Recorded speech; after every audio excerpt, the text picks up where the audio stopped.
Deflasi kita itu kan sebetulnya mencerminkan bahwa secara agregat memang pertumbuhan ekonomi kita turun dan permintaan agregat kita itu turun. Dan kalau kita lihat dari core inflation, sebetulnya core inflation kita tuh sudah turun bahkan sejak semester 2 tahun 2019. Jadi memang perlambatan ekonomi Indonesia sudah terjadi sejak semester kedua tahun 2019, tapi terus melambat. Dan akibatnya actual aggregate demand itu berada di bawah potential growth rate kita yang menyebabkan terjadinya deflasi. Nah, deflasi ini sendiri kan sebetulnya adalah refleksi bahwa pertumbuhan ekonomi itu akan terus melemah ya. Ya. Selain sebetulnya nature dari behavior dari konsumsi.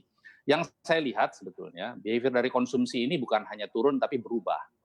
Jadi misalnya perubahan dari kualitas konsumsi dari barang yang biasa mereka konsumsi, misalnya katakanlah beras, ya, jenis berasnya kemudian mereka konversi menjadi yang lebih murah, atau misalnya tadinya sering berbelanja menjadi sekarang jadi sering masak. Nah itu kan merubah pola spending. Dan kalau saya lihat banyak masyarakat justru di kalangan menengah yang ke atas itu justru lebih banyak menabung karena Hmm.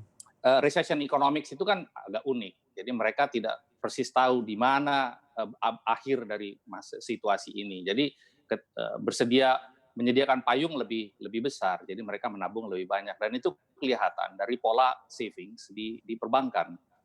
Memang yang 0 sampai 100 juta ya rekening yang jumlah 0 sampai 100 juta memang kelihatannya menurun, tapi yang rekening di lain-lainnya kelihatannya menaik. Jadi memang ada perubahan. Korporasi juga biasanya di dalam situasi seperti ini tidak mau take up loan lagi. Mereka akan melakukan aktivitas, lalu kemudian cicilan bunga atau cicilan pokoknya mereka bayar lewat cash flow mereka. Dan ini menyebabkan deflasi atau disinflasi gitu ya, atau misalnya tekanan inflasi yang rendah itu bisa akan terus berlanjut dan itu menyebabkan kemudian private consumption dan investment itu tidak bergairah for an extended period of time. Hmm. Nah ini yang sebetulnya harus disiasati dengan kebijakan-kebijakan. Misalnya contohnya apakah kalau kita berikan uang itu kemudian akan dibelanjakan? Oh belum tentu, belum tentu. Karena dikasih uang misalnya Rp100, mereka mungkin tidak akan belanja Rp100, mereka mungkin Nah akan itu, belanja ya. hanya Rp50.